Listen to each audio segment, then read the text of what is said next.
When the call comes in, leadership is everything. We analyze the data in real time, making the tough decisions under pressure. Welcome to Stat Leadership. Do it now. Do it now. Hello, podcast listeners. It's Phil Moy here from St. Louis. Hey, this is Chetan Kharod from New Braunfels, Texas. And JR Pickett from Salt Lake City, Utah. All right. Why don't you bring us into this episode that we're going to talk about, Chet? All right. Hey, this episode, we're going to talk about keys to authentic leadership. And this can be a broad topic. So we're going to talk about staying true to your values as a leader, engaging and being loyal to your team, building trust through authenticity and topics like this. Let's get started. I got it. Yeah. Why don't we start with defining what authenticity means? Because that's a vague word and everything. And for a while there, I've heard you got to be authentic, you got to be authentic. What does that mean per se to each of you? I think that would help us guide our audience when talking about authentic leadership. I think for me, it's you mean what you say and you say what you mean. And I know that's really just, pitiful, right? But if you are disingenuous with folks, if you say one thing, you say what your values are, but then your actions speak to something completely different, then I think that's not being authentic. And I think that's important because people see through that immediately if you are not. And I think that a lot of times in leadership education, we get caught up in these sayings like what I just said, right? We get caught in these like pithy little things and say them, but then act totally differently. And anybody can watch a Jocko Willink podcast and get some really great leadership pointers and some great little sayings and so forth. And you can repeat them all you want, but if you're not demonstrating that you believe in them by living those, then you're not authentic. Now, that's not to say that we have to live up to all of our deals all of the time. We are human beings. And as such, like, I'm not going to be the best version of myself every day, but at the same time, I'm going to try. Yeah, I love that. And you know what? Actually, that's part of the authenticity, right? Because if you're putting on a show, most people are going to be able to, like, the first time they meet you, they may not realize it, but with enough touch points, they're going to go, not real, or this guy's real. So I think part of owning our lack of perfection is part of that. Our team has to realize that you're not just a preachy set of good words. I once had an airman pull me aside and go, "You, sir, are the real deal." And I was like, "What does that even mean? I appreciate that. I'm trying to be, but what does that mean to you?" And he goes, "Like you were doing the swearing in for that one lieutenant and promoting him to captain, and you forgot the oath of officership about halfway through. And you didn't pretend, fake, or anything. You made a joke to kind of lighten it. You owned the fact that you forgot it, and then you started it again and you nailed it." And that's exactly what happened. Unfortunately, I made direct eye contact with the guy I was swearing in like this. And I don't know why, looking right at him, I just went and forgot the oath right then. I'd said it hundreds of times before and practiced it the night before, but I totally botched it on stage. Thankfully, it was only 200 of my closest airmen, not too embarrassing. Only 200 people. Yeah, that's all. Only 200. You can have them killed. That's right. Select all delete. And that never happened. But to me, that's what authentic is, right? You espouse certain ideals, you vocalize certain things, you do your best to live up to those in a visible way. You try to model that as much as you can. And then with the understanding that you're not going to be perfect. And when you're not perfect, you have to own it so that you're not blame shifting or something else. You're relatable. People feel it's within reach for them to be that way. And because you are either humble / you're also relatable, they want to reach for it too. And then there's other sub behaviors. Authentic means that, for example, if I steal the credit for something that my subordinates did, that may be authentic behavior, meaning I really do like taking credit for your work, but that's not going to make you successful. So there's types of authenticity that are probably better than others.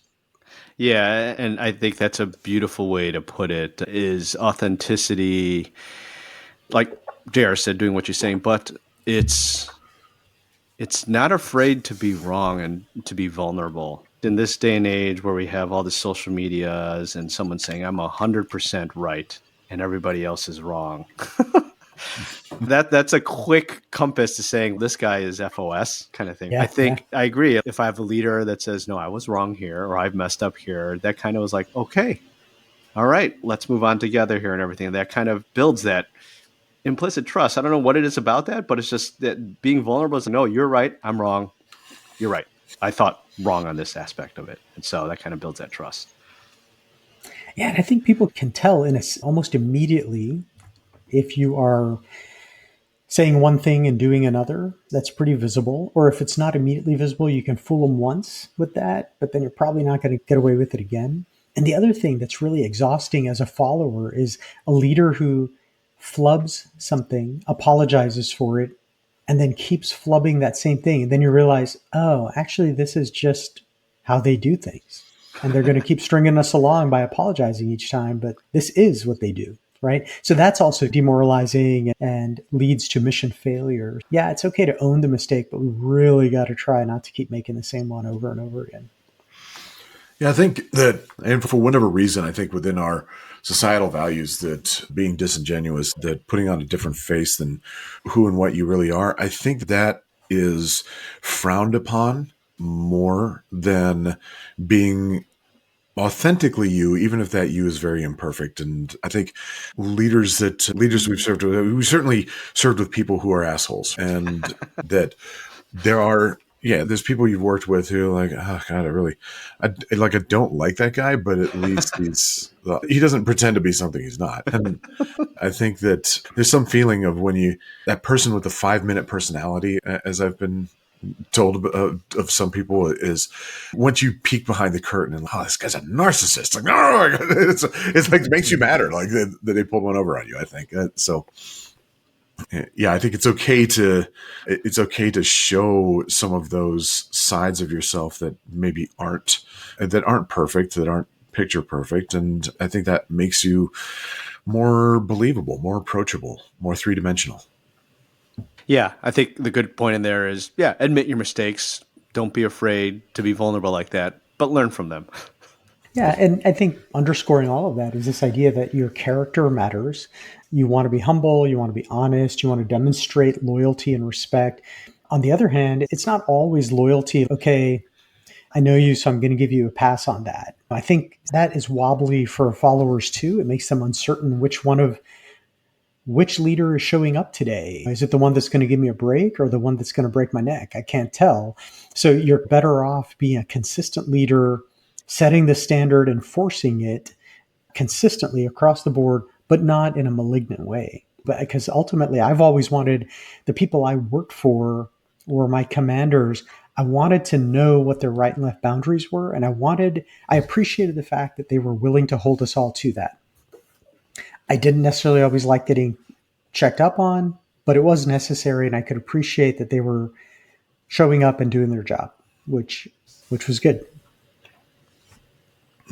Yeah, I saw a show, it was about maximum security prison, and there was an interview with one of the corrections officers who had been there for 20 some odd years. And this is a tough environment. And he had a good career, and he's talking about like some of the various dangers of it, but he doesn't really get into scrapes with inmates. And he says, I'm firm, fair, and consistent. And that really defrays a lot of problems when you're inconsistent, that creates problems with the inmates. I find that is also the case with my inmates, my daughters. So if I'm inconsistent, then that's an opening, right? But at the same time, as you say, is this guy going to give me a pass, or is he going to break my neck? I don't think that being firm, fair, and consistent means that you don't give people grace for error. I give people a lot of grace for a lot of stuff because they're for the grace of anyone, but I think that you have to be compassionate at the same time with folks and authentically. If you're saying, no, that's all right, it's a mistake, and then you're talking smack about them behind their back, then they'll figure that out eventually. And then again, you're not being consistent with what your stated values are. Yeah. It's the whole, I think, stoic thing. Be disciplined with yourself, flexible with others. kind of thing. And that kind of Cool. goes with your staying true to your values, which is so much easier to say than it is to do. It's so easy to be lazy and just not be disciplined to your values. But yeah, I agree. You got to be disciplined with yourself and flexible with others and show them compassion. Obviously, it doesn't mean if they keep on doing the same mistake over again, you're saying, oh, that's no big deal and everything like that. But with the same amount of compassion would be helpful. Yeah. Yeah. And authentic leaders, they have certain attributes that are probably recognizable to all followers, maybe more recognizable to experienced followers.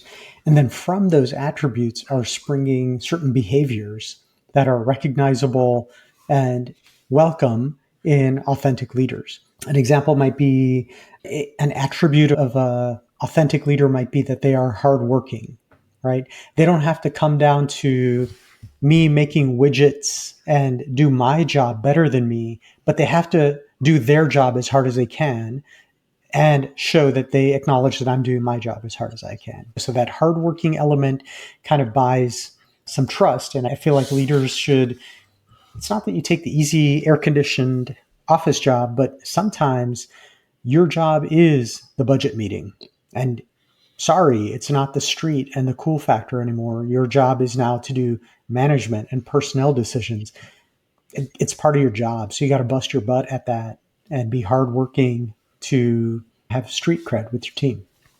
I think a quote I love from the book Starship Troopers that embodies this. And if you read the book, you watch the movie, they're very different. It's supposedly the same source material, but nope, not at all the same. Not at all. But in the movie, as Michael Ironside's character, Rathcheck, says, everyone fights, no one quits. In fact, in the book, the quote is, everyone fights, everyone works.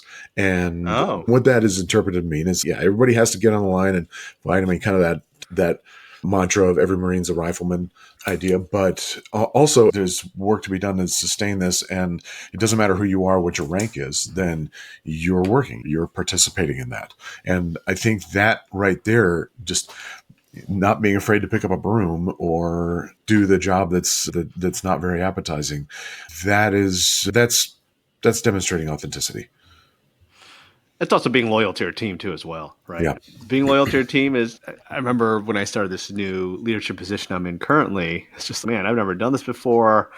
What do I do? And all you got to really do is just listen to your team and listen to either their gripes or any issues they have. And that's your compass, and that's being loyal. And sometimes it's the boring shit, right? Financial spreadsheets, personnel issues, just making sure those checks and check boxes are checked and everything. But that's part of being the leader, is just being loyal to your team and doing the stuff that no one really wants to do, but True. to keep things functional. Yeah.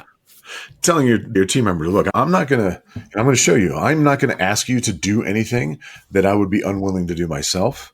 And that includes unpleasant tasks, but understand that we are a large organization and I'm going to have to ask you to do unpleasant tasks. And I think that folks are like, yeah, okay, if you are available for that, you'll be helping me with it. And I do it a lot more cheerfully if I know, all right, this person has done it and they would be here doing it with me if they were available or able to do it.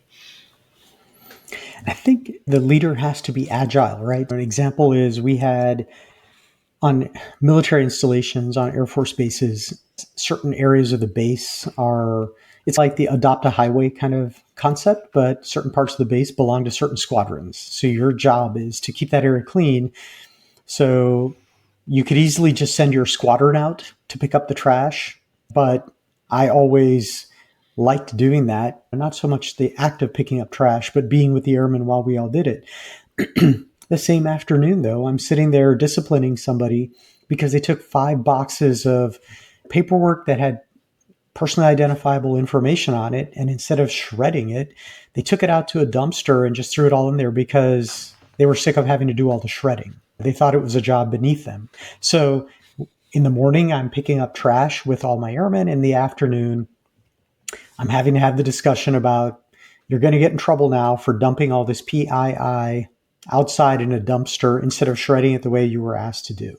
So you have to be able to do both. I think if I were busy smoking and joking all the time, People would wonder, what kind of leader are you? We're so glad that you can keep up with us on our workouts, but who's commanding this squadron right now? So you have to be able to do both. I think a leader has to be effective by filling the sandbag, but also, organizing the work schedule, whatever it is that they need to do. You have to be whatever you need to be for your people in your organization in some ways. Yeah, you can't, like you say, you can't just be smoking and joking with the Joes. And that's the other piece of it is you got to do your job. You got to lead, and being in that special position of leadership, which affords some respect, you have to make unpleasant decisions and even unpopular decisions. But if you can explain those decisions, then again, that can also demonstrate authenticity of, this is a decision I made. I know we don't like it, but this is why it is why it has to be this way, or this is why I chose this particular course of action. Yeah, and that's like staying true to your values, which is which is easier said than done, as I said before. And you have to be the one that has to see the forest, and your troops are the one in the trees, and you're like, no, we have to pivot, and we have to go this way, or we're going to do this unpopular decision.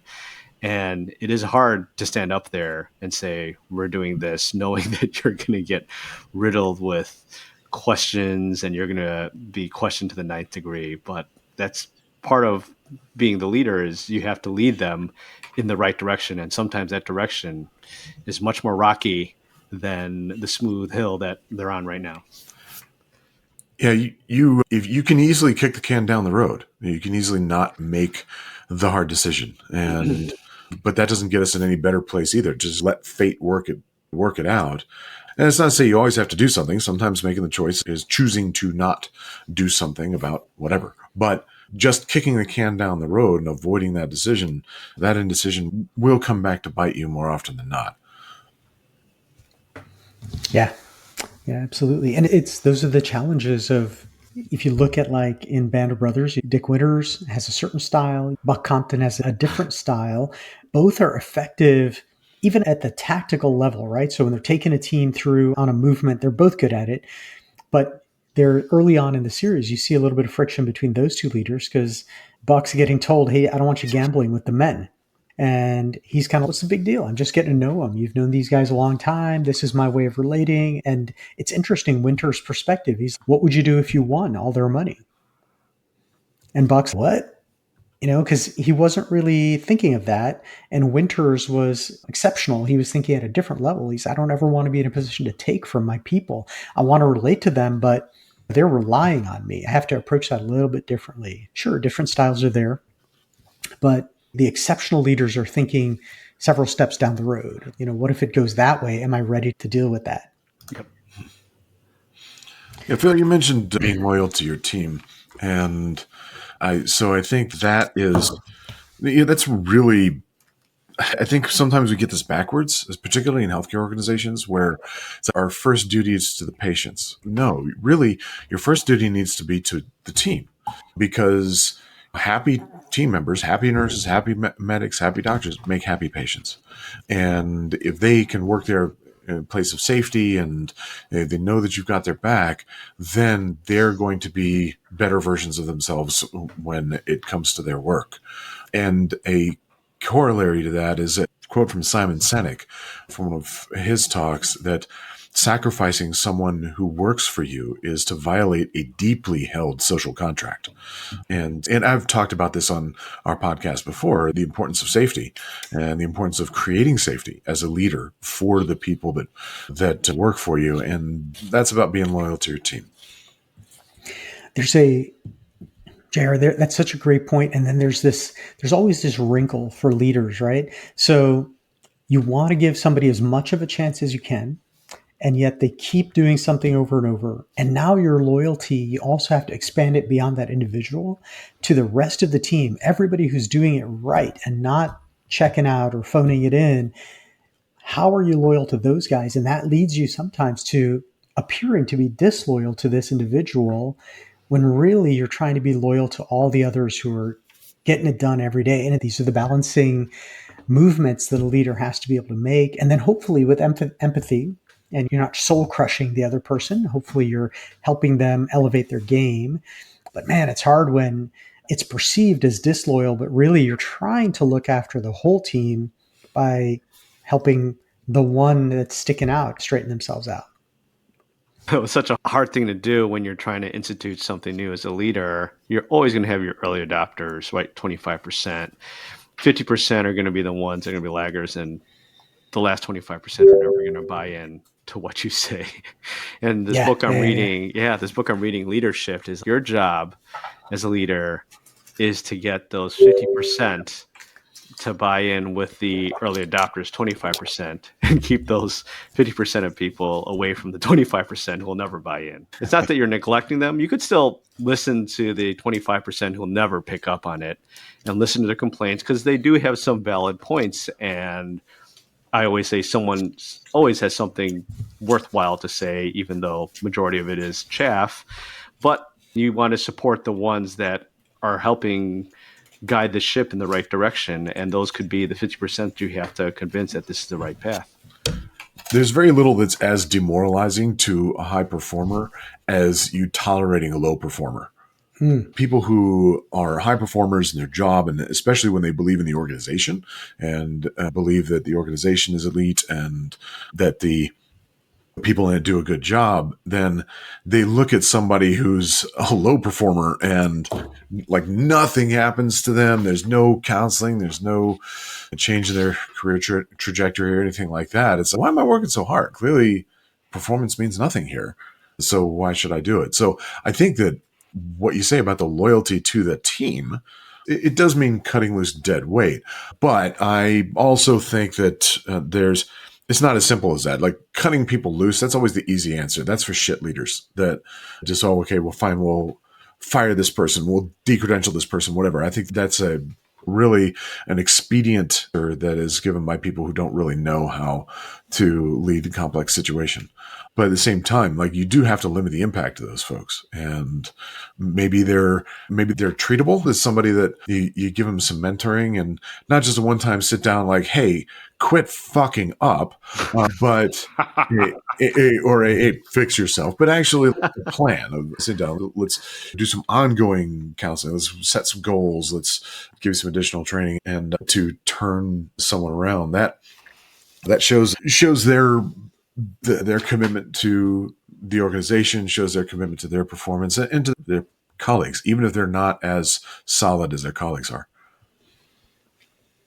I think that relates to this other concept that leaders have to be aware of, and that's emotional contagion, right? So if there's somebody who is disruptive in a negative way, that can pervade the organization very quickly. If the leader is not a positive outlook person, and they tend to be always carrying the weight of the world or feeling put upon by their own bosses, or this sucks, why do we have to do that? Man, a leader with that approach has this power of emotional contagion that spreads so quickly through their whole organization. So some element of positivity and realism, but optimistically, can be game-changing for an organization. But that also goes back to transparency and being believable. If you're a kind of happiness, rainbows, and unicorns person, then that's not going to be believable. And your organization is going to look at you and go, what are you even smoking, man? That is not where we are right now. So you have to balance it, but that the potential for negativity to drown your team is there, particularly if you're the leader, because you impact everybody. And a related thing is ways to stay positive. Again, and maybe this has a little bit of a military thing, but I think both of you, I know, can relate. As a triathlete and an outdoorsman, you're both going to be able to say that, yeah, physical fitness has a tremendous impact on the leader, their level of balance, their positive outlook. So this healthy body that can house a healthy mind is personally useful for the leader, exemplary for the organization. You can give people tools to pull themselves up when the negativity is a rising tide. So a couple of thoughts there. I always have negativity in my mind when I'm doing these endurance sports. It's like, why the fuck am I doing this at 5 a.m? Why am I waking up at 3:30 in the morning, drinking a protein drink and a potato not a potato, a peanut butter bagel just to start swimming at 7 in the morning. It's just, there's always that. Oh, But we talked a lot here. So Chet or JR, could you just summarize for our audience, specifically this episode, what our audience members should take home from this episode? Go ahead, JR. So my thought on this is that it's okay to be yourself. It is okay to be a three-dimensional human being, to share with your team successes and failures. And I think as a leader, showing doubt, like you don't want to show too much doubt, but at the same time, it's okay to say there are certain things I don't know. And I have faith that we're going to adjust and so forth. And I think that authenticity, that being the real you, gains you a great deal of respect from the people that work for you, and help to build that brand of you and their trust in you, because you're showing them who you are. Yeah, very cool. We'll do the last segment here. What's our last segment going to be? Books, characters? What do we think? One of the ways I like to learn about stuff, obviously there's fiction and nonfiction, but there's a popular style of business or management book that uses a parable or a story, and you follow this character through their story and you learn about whatever the overarching concepts were. One of the great ones that I've read is called The Go-Giver, and it's a play on the phrase go-getter. So it's written by Bob Berg and John David Mann. So if you get a chance, I would recommend checking this out. It picks up the story of a young man who's upwardly mobile, trying to close some contracts, and you're right in his story. He has to make this deadline, and he's having trouble. He wants to set a record in his company for sales or whatever, and he's having a hard time closing the deal. And his mentor kind of walks in and he goes, I want you to meet somebody.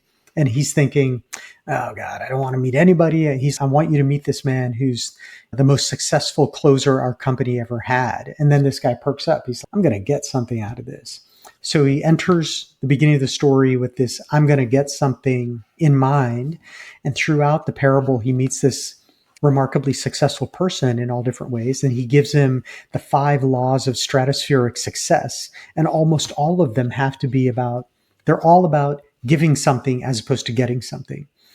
And by the end of it, he's made this journey that in the giving, he has become far more successful and marketable and valuable than he ever thought he was going to be by taking. So The Go-Giver, highly recommend it. Great book. Oh, I'll get it. I've not read it.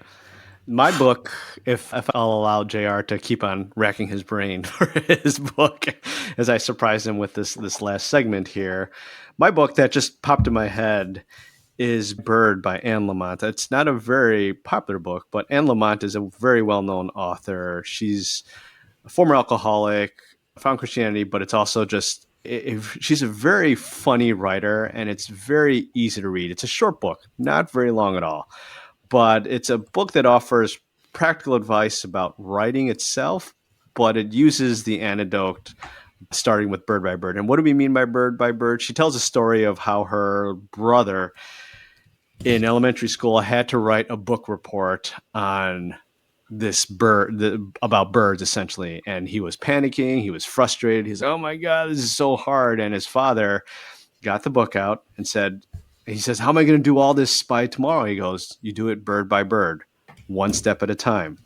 And the book offers kind of practical advice as well as these funny stories about the writing process, emphasizing the importance of starting small, accepting imperfection, finding the joy in writing itself or whatever process you're doing.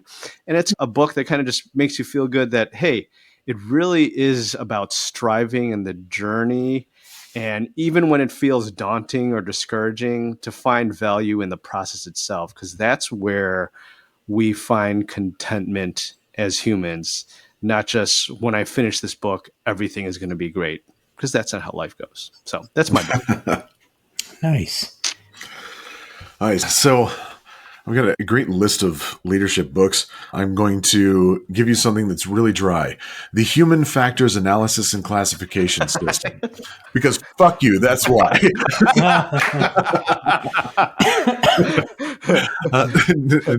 Seriously, and it comes in a little manual. It's a view of how to look at mishaps, look at how things went wrong.